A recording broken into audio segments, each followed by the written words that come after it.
ওই গুপ্তচর এসে খবর দিচ্ছে, হুজুর 4 লক্ষ সৈন্য তরোয়ালকে হাতে নিয়ে মসজিদে আকসাকে পুরো ঘিরে রেখেছে, যাতে করে আমরা না দখল করতে পারি। কত? 4 লক্ষ। আর সালাউদ্দিন আইবির সৈন্য কত? 12,000। হযরতে সালাউদ্দিন আইবি শুনলেন, তাহাজ্জুদ নামাজ পড়লেন, একটু বিশ্রাম নিলেন, ফজরের ওয়াক্ত উঠলো, নামাজ পড়লো। হুজুর নামাজ পড়ে নিয়ে সৈন্যদেরকে ডাকলেন, আসো। 12,000 সৈন্য কাতারতে দাঁড়িয়ে গেলেন। সালাউদ্দিন আইবি বক্তব্য দিতে লাগলেন, আল্লাহর প্রশংসা, নবীর দরুদ পড়ে বলতে লাগলেন, আমার কওম, মত সবার একদিন না একদিন হবে। ইসলাম অন্যায়ের বিরুদ্ধে ন্যায়ের পক্ষে লড়াই করতে বলেছে। আল্লাহর ঘর মসজিদকে সেলিবিয়ারা দখল করেছে। খবর পেলাম 4 লক্ষ সৈন্য দিয়ে মসজিদকে তারা ঘিরে রেখেছে, বন্দি করে রেখেছে। আমাদের সংখ্যা মাত্র 12,000। এই বিশাল ভয়ানক সৈন্যের মোকাবেলায় 12,000 সৈন্য নিয়ে 4 লক্ষর মোকাবেলা করা, আমি সালাউদ্দিন আইবি তোমাদেরকে জোর করব না। যার ইচ্ছা যাবে আমার সাথে যেতে পারো, যার ইচ্ছা যাবে ঘরে যেতে পারো। তবে আমি সালাউদ্দিন, আল্লাহর ঘর বেউজ্জতি হবে, আল্লাহর ঘর পরাধীন হয়ে থাকবে, আর আমি আরামে ঘুমাবো, আরামে থাকবো। এটা কখনো কিয়ামতের দিন মুখ দেখাতে পারবো না আল্লাহ রাসূলের কাছে। তাই আমি যাব। 12,000 সৈন্য আওয়াজ দিয়ে বলেছিল, এই সালাউদ্দিন আইবি, 4 লক্ষ কেন, 40 লক্ষ যদি থাকে, আল্লাহ ছাড়া দ্বিতীয় কাউকে আমরা ভয় করি না। আমরা সালাউদ্দিনের সৈন্য, আমরাও আপনাকে ছেড়ে যাব না। আপনার সাথে আমরাও আল্লাহর ঘরকে উদ্ধার করব। জোরে বলুন সুবহানাল্লাহ, আরো জোরে বলুন সুবহানাল্লাহ।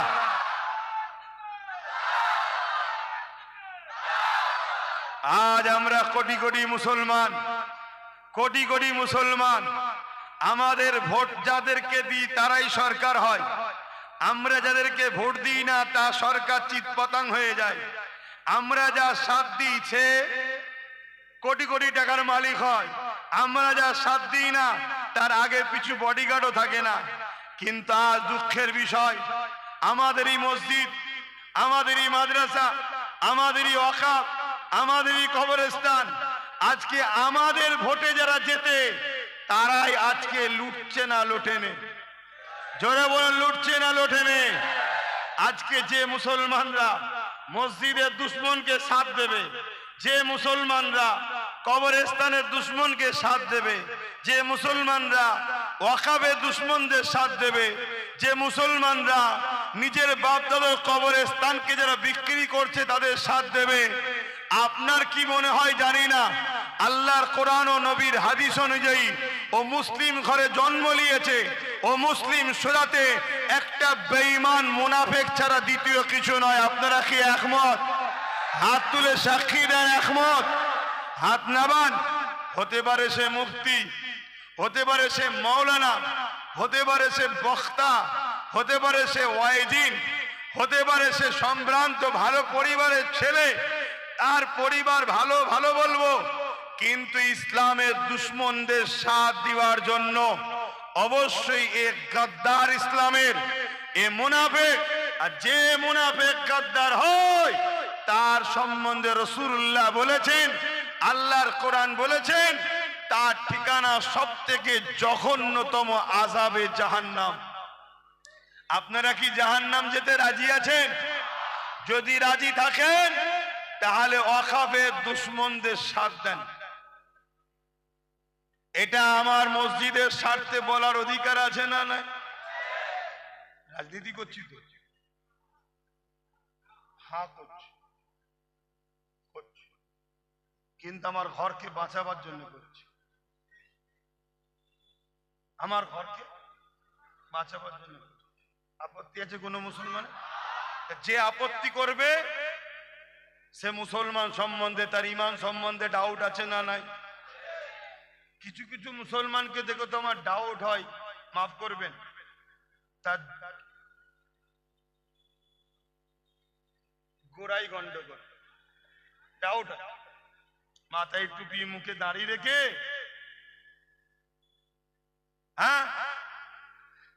একে অপরকে আল্লাহ বলছে। দেখছেন না? দেখেন, তাহলে আমার ইসলামকে নিয়ে সেদিন বিদ্রোহ করা হয়েছে। আমার ইসলামের ক্ষতি। আই বাবা বস, কবে যে বড় হবি আল্লাহ জানে।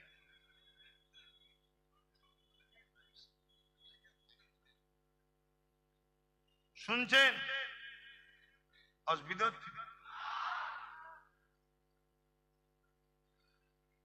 যুগে যুগে ঘটেছে, আজও ঘটছে, আগামীতেও ঘটবে।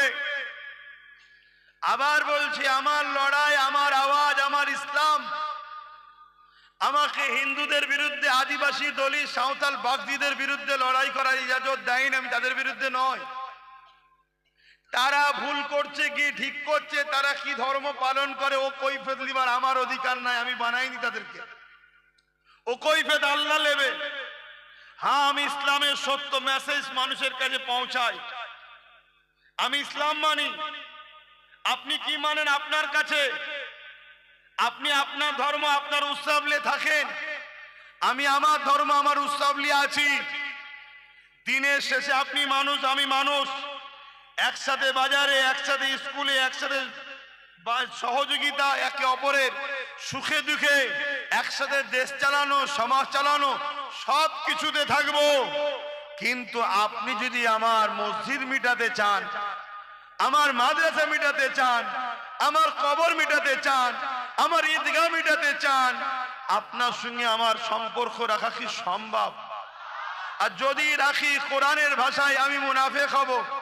যদি রাখি হাদিসের ভাষায়, আমি বেঈমান হব। আর মুনাফিক বেঈমানের ঠিকানা কবর থেকে শুরু করে জাহান্নাম আর জবে জীবনে কখনো বেরোবে না। এ যুবক, আল্লাহকে ভয় করো। দুনিয়াদারি করতে হবে, কিন্তু দুনিয়াদারি করতে গিয়ে খোদার সঙ্গে দুশ্মনী করবে, খোদার দিনের দুশ্মন হবে, খোদার ঘরের সঙ্গে গাদ্দারি করবে। আমার জাতের মধ্যে, আমার কওমের মধ্যে গাদ্দার আছে না নাই? আর এই গাদ্দার গুণের জন্য আজকের ফেরাউনরা বুক ফুলিয়ে ঘুরছে। এই গাদ্দার গুণের জন্য আজকের নমরুদরা বড় বড় কথা বলছে। এই গাদ্দার গুণের জন্য আজকের এজিদরা বড় বড় কথা বলে বেড়াচ্ছে। কেন জানে? আমার পুষা কুত্তা মুসলমানদের ঘরে ঘরে রাখা আছে। শুনছেন তো নাকি? আমাদের ঘরে ওগুলো হচ্ছে জালিমদের পুষা কুকুর। কথা শুনছেন তো নাকি? হ্যাঁ, এ কুকুরগুলো আমার বিরুদ্ধে বলে। এ কুকুরগুলোর মুখ দিয়ে একবারও বেরোয় না যে আপনি কি করে বললেন মসজিদে উস্কানিমূলক কথা হয়। বলে একটা কুকুরের মুখে শুনেছেন? একটা কুকুরের মুখে শুনেছেন? কিন্তু এই কুকুরগুলো যখন আমি বলবো যে ওয়াকাবের দুশ্মনদের ভোট দিয়া হারাম, এরা তখন বড় বড় মিডিয়ার সামনে, পাড়াতে, অলিতে গলিতে আব্বাস সিদ্দিকীর সমালোচনা করে। মুনাফিক চিনুন। আমি দুটো ব্যক্তির নাম বলবো, একটার নাম আবু বকর সিদ্দিক, আর একটার নাম হচ্ছে রাইসুল মুনাফিক আব্দুল্লাহ ইবনে উবাই। দুজনের মুখেই দাড়ি, দুজনের মাথায় টুপি, দুজনের পরনায় জুব্বা, দুজনাই রাসূলুল্লাহর হাতে হাত দিয়েছে, দুজনাই নামাজ পড়েছে, দুজনাই রোজা রেখেছে, দুজনাই হজ করেছে, দুজনাই জিহাদে গেছে, দুজনাই রাসূলুল্লাহর সাথে সফরে গেছে। কিন্তু দুজনের মধ্যে থেকে একজন দুনিয়া থেকে জান্নাতের সার্টিফিকেট পাচ্ছে, আর একজন কোরআন ঘোষিত জাহান্নামী হচ্ছে। কারণটা কি? কথা কিছু শুনছেন? হুজুর দুটোই, পীরজাদা দুটোই, একটা পাঁচ আটকে গেছে, আর একটা নিজের অস্তিত্ব বাঁচাবার জন্য, নিজেকে,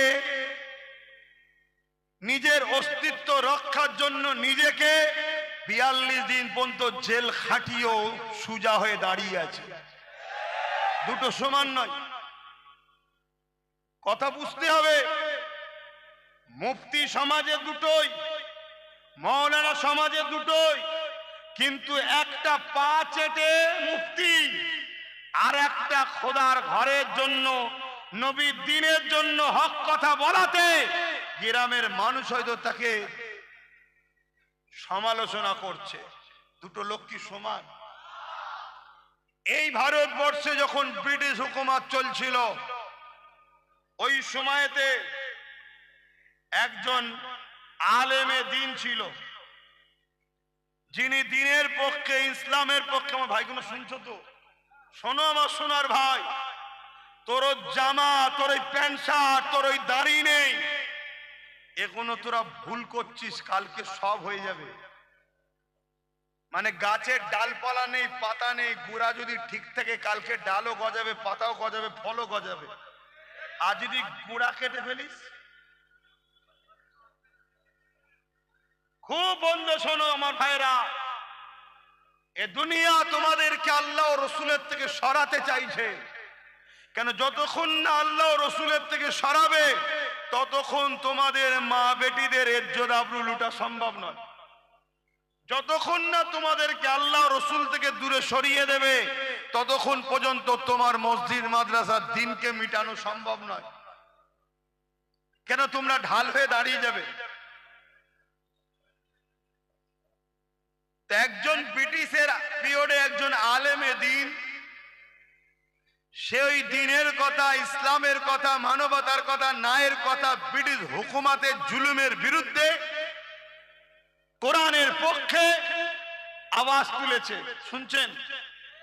ব্রিটিশ হুকুমত তাকে বন্দী করেছে, বন্দী করে তাকে জেলে দিয়েছে। এই ইতিহাস আমার জানা আছে না নাই? তারপরেও আজ করছি। কেন? আমরা আমাদের তকদিরের ওপরে বিশ্বাসী। তকদিরে যদি খোদা রাখে, আজকের জালিমদের কারাগারে আব্বাস সিদ্দিকী বন্দী হবে, আমি তাতে রাজি। শুনছেন তো নাকি? কিন্তু জাহান্নামে যেতে আমি রাজি নয়। খোদা, এইটুকু তোমার কাছে ভিক্ষা চাই, জাহান্নামে যেন না হয়ে যায়। বলুন আমিন। ওই সময়ে ব্রিটিশ হুকুমত দেখলো এই লোকটার তো বিরাট ফেমাস, আর ফেমাস গুলোকেই টার্গেট করে। হয় কিনে দলে লাও, অর্থ লাও, নারী লাগবে লাও, পথ লাগবে লাও, শুধু আমাদের দালালি করো। আর যদি না আসে তাদেরকে টার্গেট করা হয়। শুনছেন? হয় জাতির কাছে তার বিরুদ্ধে মিথ্যাচার করে বদনাম দাও, তারপরেও যদি না সরে তার ক্ষতি করো। এটা আজকে নতুন না, যুগ যুগ ধরে চলে আসছে রে বাবা। তো ওই সময় ওই উলামাকে মৃত্যুদণ্ডের ফাঁসির রায় দেওয়া হয়েছে। শুনছেন? কালকে ধরুন মৃত্যুদণ্ড হবে, আর আজকের রাত্রিরে আর একজন আলেম এসেছে জেলখানায়, এসে বলছে, ভাই তোমার তো কালকে ফাঁসি হবে, একটু কলেমা পড়ে লাও। তখন ওই যিনাকে বন্দি করেছে উলামা জিজ্ঞেস করছে, হারা ভাই, আমি তো কলেমার পক্ষে আছি বলেই তো ব্রিটিশ আমাকে বন্দি করেছে, তো তুই কলেমার পক্ষে, তোকে বন্দি করবে না? বলছে, আমি সরকারের পক্ষ থেকে মাইনে রাখা আছে। কিছু অজ বুঝছেন? কিছু অজ বুঝছেন? তাহলে আজকে সরকারের পক্ষে অনেক মুফতি মৌলানা বক্তা আছে না নাই? আবার অনেক মুফতি মৌলানা বক্তার পিছনে সরকার বিরোধী করছে না, করে না? তাহলে সেই দিনও দুরকম ছিল, আজও দুরকম আছে না নাই? এটা বুঝতে হবে। আল্লাহ নবী সাহাবী হযরত আবু বকর সিদ্দিক রাদিয়াল্লাহু তাআলা আনকে আল্লাহ নবী দুনিয়া থেকে জান্নাতের সার্টিফিকেট দিয়ে দিলেন, আর হযরত আবু বকর সিদ্দিককে আল্লাহ নবী জান্নাতের সার্টিফিকেট দিল। রাইসুল মুনাফিক আব্দুল্লাহ ইবনে উবাই দুনিয়া থেকে জাহান্নামের ঘোষণা পেয়ে গেল। এ যুবক, যুবকেরা, তরুণেরা, বাপেরা, দুজনেরই তো দাড়ি রয়েছে, দুজনেরই তো টুপি রয়েছে, দুজনেরই মাথায় তাকরি রয়েছে, দুজনাই মুসলমান, দুজনাই নবীর হাতে হাত দিয়েছে, দুজনাই নবীর পিছনে নামাজ পড়েছে, দুজনাই রোজা রেখেছে, দুজনাই হজ করেছে। মন দিয়ে শোনো, দুজনাই আজকে মৌলানা আছে, দুজনা আজকে মুফতি রয়েছে, আজকেও দুই ধরনের নামাজ আছে, আজকেরও দুই ধরনের মুসলমান রয়েছে। ওই জন্যের এই ইতিহাসটাই, তারিখটা শুনে রেখে দাও। ওই সময় আবু বকর সিদ্দিক তিনি ঘোষণা পেয়ে গেলেন জান্নাতি, আর মন করে আব্দুল্লাহ ইবনে উবাই তিনি ঘোষণা পেয়ে গেলেন জাহান্নামী। এর কারণটা কি? হযরত আবু বকর সিদ্দিককে বলেছে, এ আবু বকর সিদ্দিক, এর কারণটা কি? হযরত আবু বকর সিদ্দিক বলল, এর কারণ হলো এটাই, ওর যা আছে আমারও তাই আছে, কিন্তু আমার মধ্যে যা আছে ওর মধ্যে তা নাই। ওর নামাজ আছে আমারও আছে, ওর রোজা আছে আমারও আছে, ওর হজ আছে আমারও আছে, ওর দান খায়রাত আছে আমারও আছে। এই দিক দিয়ে ওর যা আছে আমারও তাই আছে, কিন্তু আমার দিলের মধ্যে সব কিছুর ওপরে আল্লাহ ও নবীর প্রেম আছে। এটা আব্দুল্লাহ ইবনে উবায়ের নাই। ও লোক দেখানো নামাজ পড়ে, লোক দেখানো মুসলমান, ও হৃদয়ে কিন্তু আল্লাহ ও নবীর ওপরে নফরত রয়েছে। ও সেজে আছে মুসলমান, আর আমি ইমানের দিক দিয়ে, অন্তরের দিক দিয়ে মুসলমান। এই জন্য ও ঘোষণা হয়ে গেছে জাহান্নামী, আর আল্লাহ নবী আমাকে জান্নাতি ঘোষণা দিয়েছে। সিদ্দিক আকবরের কাতারে থাকবে না আব্দুল্লাহ ইবনে উবায়ের? কথা বলো, কথা বলো। দল দুটো, তিনটে নয়, দুটোই, একটা রহমানের একটা শয়তানের। বলো, আজকেও এরকম মুসলমান আছে না না? এরকম দাড়িওয়ালা, টুপিওয়ালা, নামাজি, হাজি, গাজি আছে না না? কাঁচা কাঁচা গাল দিচ্ছে আমাকে, কাঁচা কাঁচা মা বাপ তুলে গাল দিচ্ছে। কি করেছি রে? না, তুই মমতার বিরুদ্ধে বলিস কেন? অথচ ওই জানোয়ার মৌলানা শয়তান হাজি সাহেবকে জিজ্ঞেস কর, শয়তানকে, হারা তোর মমতা যখন কোরআন শেষ হয়ে যায় বলেছিল, তুই মমতার বিরুদ্ধে বলেছিস? বলছেন না। শুনছেন তো? ওই মুফতি, ওই বক্তা, ওই আলেম, ওই মুনাফেক মুসলমানকে জিজ্ঞেস করো, তুই আব্বাস সিদ্দিকী গাল দিচ্ছিস কেন? বলছে না, আব্বাস সিদ্দিকী আমার মমতার বিরুদ্ধে বলে। শুনছেন না শোনেননি? আর ওদেরকে জিজ্ঞেস করো, যখন তোর মমতা বলেছিল মসজিদ, মাদ্রাসা, কবরস্থানের জন্য কেউ বাংলায় আন্দোলন করতে পারবে না, দিল্লি গিয়ে আন্দোলন করো। এখানে মসজিদের হয়ে কথা বললে, কবরস্থানের হয়ে কথা বললে, ঈদগার হয়ে কথা বললে, সব থেকে বড় দুশ্মন আমি হব। এই মুনাফিক মুসলমানগুলো যারা আজকে আমায় গালি দিচ্ছে, এরা কি মমতার বিরুদ্ধে কথা বলেছিল? মুনাফিক চিনছো? এরা আমাদের পাড়ায় পাড়ায় ঢুকে শুধু একটাই কথা বলে, এদের কাছে দ্বিতীয় কোনো কথা নাই, একটাই কথা, কি? বিজেপি চলে আসবে। আচ্ছা, এই কথাটা কেন বলে? ভয় দেখালে কি লাভ? না, ভয় দেখালে লাভটা কি? শোনেন, ভয় খেলে দুটো জিনিস হয়। এক হচ্ছে ভয় খেলে ফাইসাল্লা ভুল হয়ে যায়, ঠিকভাবে ফাইসাল্লা নিতে ভিতুরা পারে না। দ্বিতীয় নম্বর কি? যখনই ভয় খাবেন তখন আপনি কি করবেন? মমতার কলেজে বসে থাকবেন। কথা শুনছেন? আমার কথা অসুবিধা হচ্ছে নাকি?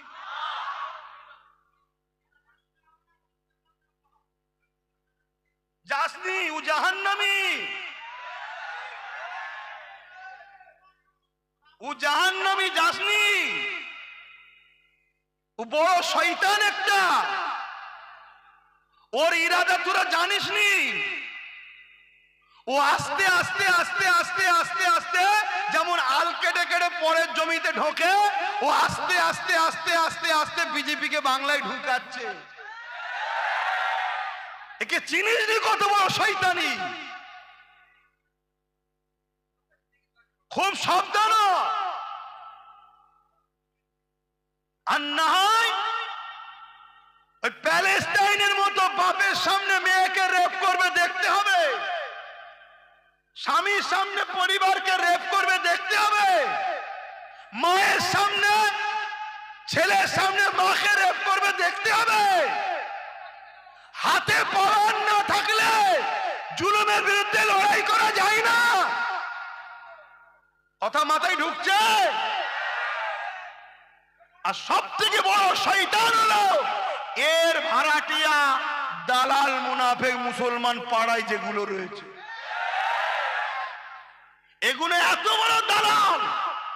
যেদিন বিজেপি ঢুকে যাবে এই দালালগুলোই সর্বপ্রথম বিজেপিতে চলে যাবে। এরা আবার নবী বংশের আওলাদ আব্বাস সিদ্দিকীর দিকে আগুন তোলে, অথচ বাপ দাদা গোষ্ঠী মুসলমান হয়েছে আমার বাপ দাদুর ওসিলায়। মসজিদ মাদ্রাসার দরদ দেখাচ্ছি, মসজিদ মাদ্রাসা বাংলায় তৈরি করা শিখিয়েছে আমার বাপ দাদু। তাহলে মসজিদ মাদ্রাসার উপরে দরদ আমাদের থাকবে না তো কাদের থাকবে?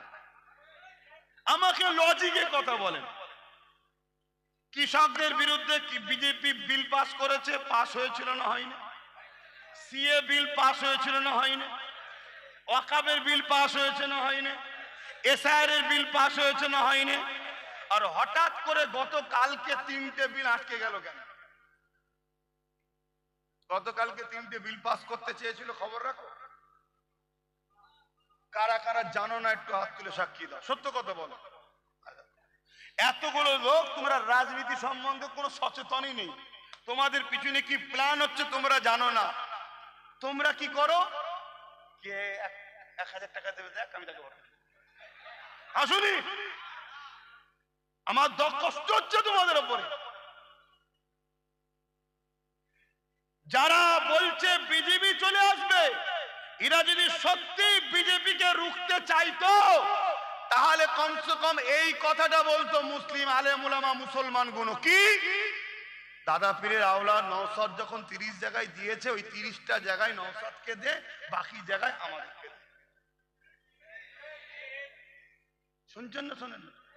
কমসে কম এই কথাটুকু বলতো যে ও কমসে কম 2021-এ একটা ছিল বলে ওয়াকাফের বেলায় কেস করে কমসে কম ওয়াকাফটাকে এখনো রুখে রেখেছে, কমসে কম এসআইআর এর বিরুদ্ধে কেস করেছে, কমসে কম কোন জায়গায় গোরক্ষক বাহিনীরা যখন মারতো কেউ পাশে দাঁড়ায় না, ওই নওশাদ বাঁকুড়ার গোরক্ষক বাহিনীদের বিরুদ্ধে আন্দোলন করে অসহায় মজলুম মানুষদের পাশে দাঁড়িয়েছিল। 1 সপ্তাহের মধ্যে জালিমকে অ্যারেস্ট করতে বাধ্য হয়েছিল, এটা নওশাদের চাপে। এরা যদি সত্যি বিজেপিকে রুখতে চাইতো তাহলে এই কথাটুকু বলতো যে দেখো আমার ঘরের ছেলে, ওকে 30টা দিচ্ছি, রেখে দে। কেন বাই চান্স এই যদি পাল্টি মারে, কমসে কম নিজের লোকটাকে একটু সামনে দাঁড় করানো যাবে। আমরা যখন বাইরে যাই অনেক জায়গায় টাকা পয়সা ছড়িয়ে রাখি, কেন? একটা পকেট মার হয়ে গেলে বাকিটাতে কাজ করা যাবে, ঠিক তো নাকি? আজকে তুই ধর্মের উপরে ভরসা করছিস, বাই চান্স ডুবিয়ে দেয়, তাহলে অন্য যদি একটা 10, 15, 20, 30টা থাকে, কাজে লাগবে না? লাগবে না? এইটুকু বলতো না? বলতো না? বলেছে।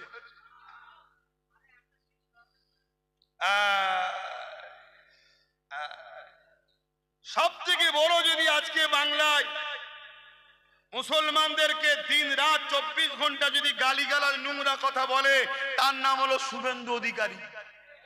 সত্য না মিথ্যা? তার ওখানে কটা থানা করেছে, উপরন্ত তার ওখানে টিএমসি যাকে ক্যান্ডিডেট করেছে গত 1 মাস আগে সে মুসলমানদের উপরে জুলুম করেছে, মুসলমানদের পিটিয়েছে, কিন্তু এলাকায় প্রচার করছে কি যে ওখানে কেন ক্যান্ডিডেট দিল। শুনছেন না শোনেন? আরে ওইখানে কেন দিয়েছে জিজ্ঞেস করবি, ওকে উত্তর দেবে। কিন্তু আমার প্রশ্ন যেটা, সেটা হলো এই নন্দীগ্রামে তুই কটা থানা করেছিস? করেছে কি? আপনাদের এই ভাটপাড়া অর্জুন সিং আজানের বিরুদ্ধে কেস করলো, শুনেছেন? জানেন? আজানের বিরুদ্ধে কেস করেছে, টিএমসি তাকে ওয়েলকাম জানিয়ে নিজের দলে নিয়েছে। 24-এ ওইখানে দাঁড়িয়ে কলকাতাতে মিটিং হচ্ছে, টিকিট দেয়নি বলে লাভ মেরে বিজেপিতে চলে গেছে। তারপরে আবার নিয়েছে, আবার লাভ মেরে চলে গেছে। সে যখন বলল ইসলামে নাকি রেপ করা ভালো কাজ, এই তোমরা সব রেপিস, ইসলাম রেপ করতে বলেছে? এত বড় একটা সাম্প্রদায়িক কথা বলল, তার বিরুদ্ধে এই সরকার কোনো ব্যবস্থা করেছে? দেখি রেখে লাভটা কি হচ্ছে। আমি আর একটু জিজ্ঞেস করছি, এই নদিয়ায় ফোরপাস এক গেঁজাখোর মাতালখোর রয়েছে, সে বলল কোরআনের সূরা তাওবার 5 নম্বর আয়াতে নাকি হিংসা ছড়াচ্ছে, তার বিরুদ্ধে কয়েক হাজার মামলা হয়েছে, তাকে কি অ্যারেস্ট করেছে? আর একটা উকিল, তার একটু ফটো তোলার খুব শখ, সে একটুখানি কড়া কড়া কথা বলেছে, তাও কি মানুষের নাগরিকত্ব পাওয়ার জন্য, ভোটারদের পক্ষে, তাকে অ্যারেস্ট করে বলছে মেন কালপিটকে ধরে ফেলেছি। কথা কি খারাপ লাগছে? আচ্ছা লাগলে ফিরে আসছে। তাহলে গত কালকে 3টে বিল পাস হতে গেছে, 3টে বিল পাস হয়নি, এ খবর আপনারা জানেন। তাহলে আপনারা রাজনীতি সম্বন্ধে সচেতনই নয়। এখন একটা প্রশ্ন হতে পারে যে হুজুর সবই ঠিক আছে, আপনি জলসা মাহফিলে এসে রাজনীতি করছেন কেন? আমার ধর্মে রাজনীতির শিক্ষা আছে না? না, তাই আমি আমার জাতিকে রাজনীতি সচেতন করাচ্ছি, এটা আমার ধর্মীয় অধিকার। কারো ধর্মে কি আছে না আছে আমি জানি না, কিন্তু আমার ধর্মে রাজনীতির অধ্যায় আছে। ধর্মনীতি, সমাজনীতি, পরিবার নীতি, রাজনীতি, রাষ্ট্রনীতি, সম্প্রীতি নীতি, মানববন্ধন নীতি, বিজনেস নীতি, সব ইসলামে আছে না নাই? নবী পাক সাহাবাদেরকে রাজনীতি শিক্ষা দিয়েছে না দেয়নি? রাজনীতি কি? দেশ ও দেশবাসীর সেবার নাম রাজনীতি। রাজনীতিটা কি? দেশ ও দেশবাসীর সেবা, ভালো কাজ না খারাপ কাজ। কিন্তু রাজনীতির নামে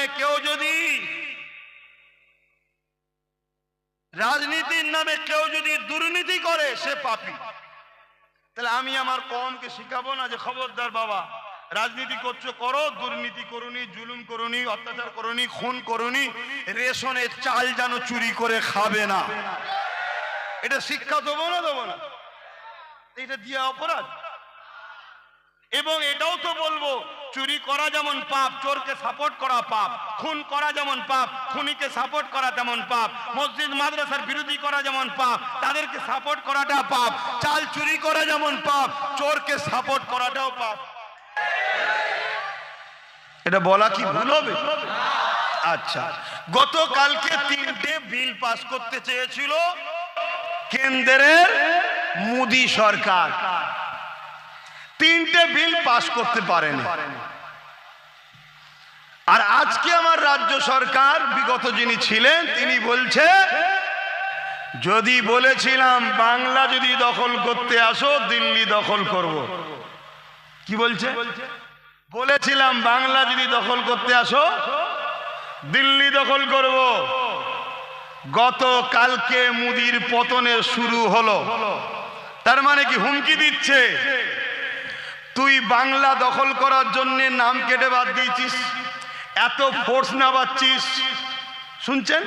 তা তুই যদি এখানে দখল করতে আসিস, আমি গতকালকে যেমন তোর বিলে সাপোর্ট করলাম না বলেই পাস করতে পারলিনি, তার আগে যতগুলো বিল করেছি সাপোর্ট আমি করেছিলাম, তাই পাস হয়েছে।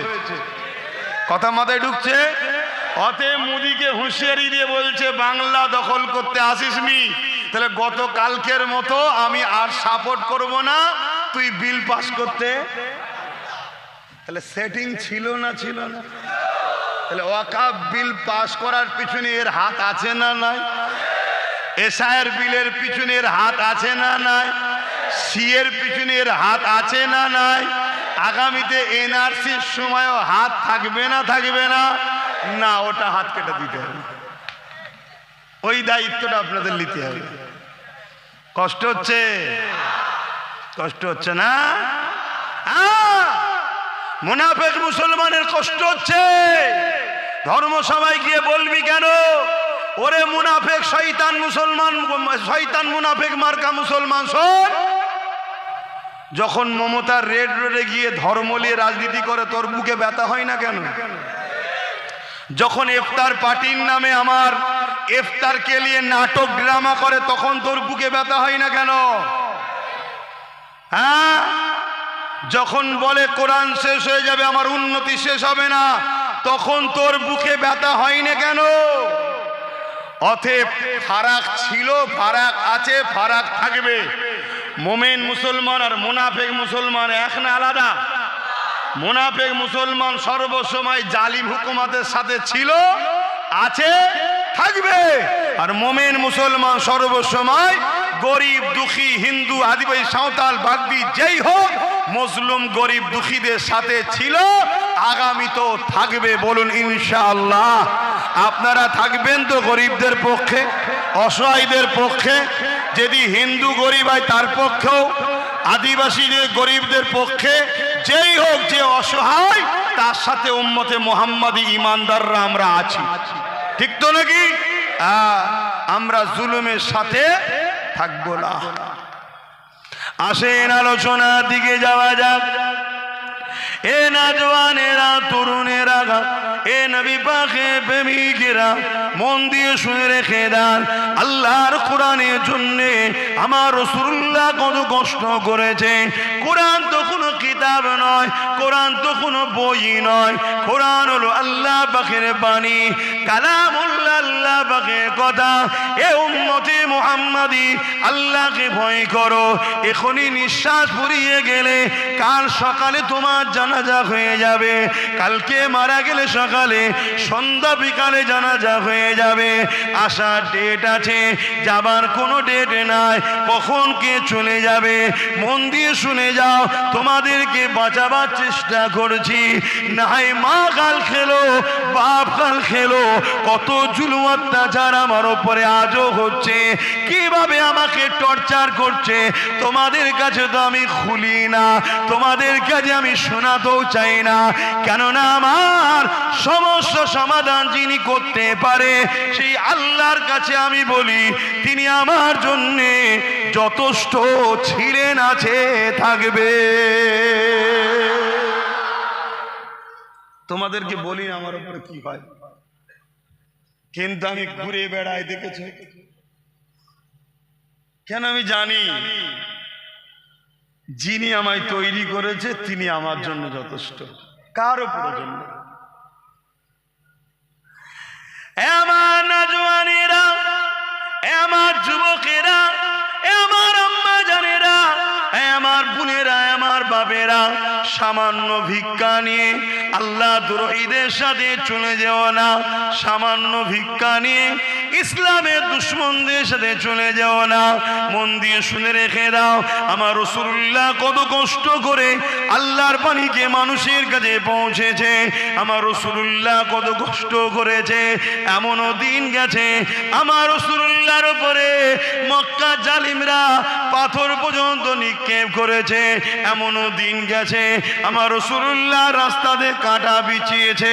এমনও দিন গেছে আল্লাহ নবী নূর নবীকে জানে মেরে দিবার প্ল্যান হয়েছে, নবী আমার পাহাড়ে চলে গেছে। এমনও দিন গেছে আল্লাহ নবী সিজদায় পড়ে রয়েছে। মক্কার অত্যাচারী জালিম শাসকরা তারা তাদের লোকদের দিয়ে